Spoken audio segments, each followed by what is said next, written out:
Vous le savez, le casque c'est une composante essentielle de la tenue du pilote, mais aussi un élément primordial en ce qui concerne la sécurité. C'est aussi un terrain d'expression pour les pilotes afin de montrer leur personnalité, leur histoire. Alors justement, nous sommes allés à la rencontre de 3 pilotes pour découvrir 3 casques et 3 histoires.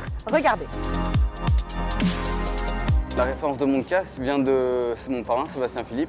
Donc j'ai décidé de commencer à faire mes couleurs avec ces bases. Donc j'ai repris le bandeau qui est en bas, la coupole qui est en haut et également les bandes du côté avec les étoiles du dessus. C'était un petit peu un casque ancien, un petit peu un style ancien comme il avait. Du coup on a décidé de mettre un peu plus d'agressivité et aujourd'hui tous mes casques en fait je pars sur la même base tout en faisant des petites évolutions.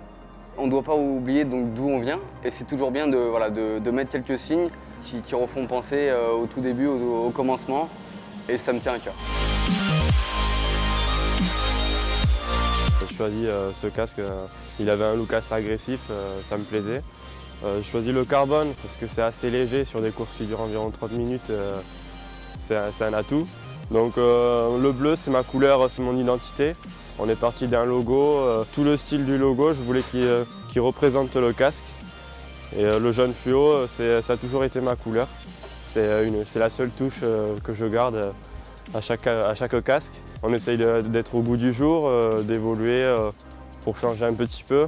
Souvent les pilotes, on a tous la même combinaison. Donc le casque, ça nous appartient, c'est là où on essaye un peu de faire la différence par rapport à certains pilotes. Au départ, j'avais voulu, quand j'ai vraiment commencé le sport auto, c'était au volant Elf 92, donc première année 93, j'ai été voir ma grand-mère et je lui ai demandé de porter les couleurs de son fils, François Sever, mon oncle. Et elle a refusé catégoriquement, c'était interdit, elle ne voulait pas voir les couleurs de son fils à nouveau sur les circuits et je la comprends. Ensuite, je me suis dit, je vais m'orienter vers une déco un peu personnalisée. Et donc j'étais volant Elf, le team était ici, c'était le team Winfield. Donc on m'avait dit qu'il y avait un peintre en bas à Aix-en-Provence, c'était Rainbow Color. Et j'avais donné un cahier des charges, je voulais un bleu un peu France, parce que j'aimais bien ce bleu.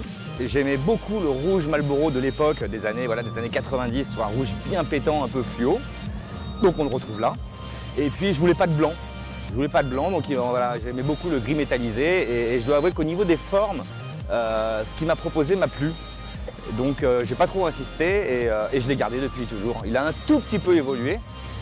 Parce que c'est vrai qu'au bout de plus de 20 ans de course, il faut le faire un petit peu évoluer. Mais changer de casque régulièrement, non, je ne suis pas très ouvert à ça. Je suis vraiment attaché, entre guillemets, à mes couleurs, à ma déco.